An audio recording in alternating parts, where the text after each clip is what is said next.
Oh, thank you very much, Carol. See you a little bit later. Thank you. More than 9 million people rent their home in Britain. Steph's been looking at whether there's enough support for tenants and landlords if things go wrong.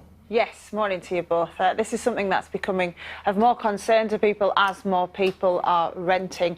There's lots of people who are renting, and it's a number that's been going up.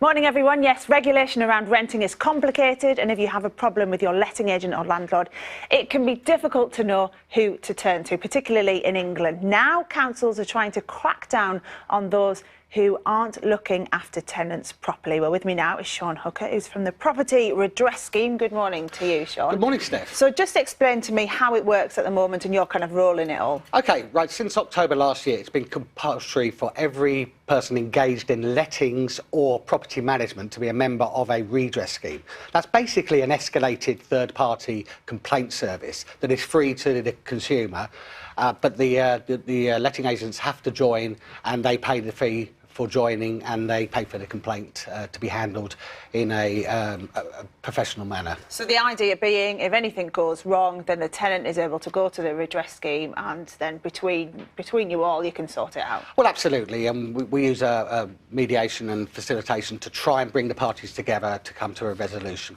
There are concerns, however, about letting agents, about this not being enough. What are your thoughts on that? Well, first of all, you know, we are a provider of a service. We're not a regulator. We're not somebody that is there to enforce this law. The people who enforce it are the local authorities. And one of the things with the local authorities is that because the government expects the environmental health, the housing teams, because they are the experts on on housing, to be the enforcement agency. In those councils where there's a division between trading standards and environmental health, which a lot of the two-tier councils in the country have, there's not always that communication. Where's the unitary, where the councils combine the facilities, like in Sheffield, and places like Newham in London, Islington and Camden, who have done a lot of work on this, Plymouth as well. They are the ones that are ahead of the game at the moment. And you mentioned Sheffield because, interestingly, they were one of the first councils to actually fine letting agents for not dealing with this properly, and the MP Jane Dunn explained this to us. We actually wrote to over 200 letting agents, and we have actually recently fined 11 of them, and we've collected £37,000 from them not actually joining the scheme. But with the welfare reforms and with the massive rise in private rented sector, in Sheffield it's 16%, that's 35,000 families that live in private rented sector. This is really important to us because we want everybody in the city of Sheffield, whether they rent their own home or own their own home, to have really safe, good housing.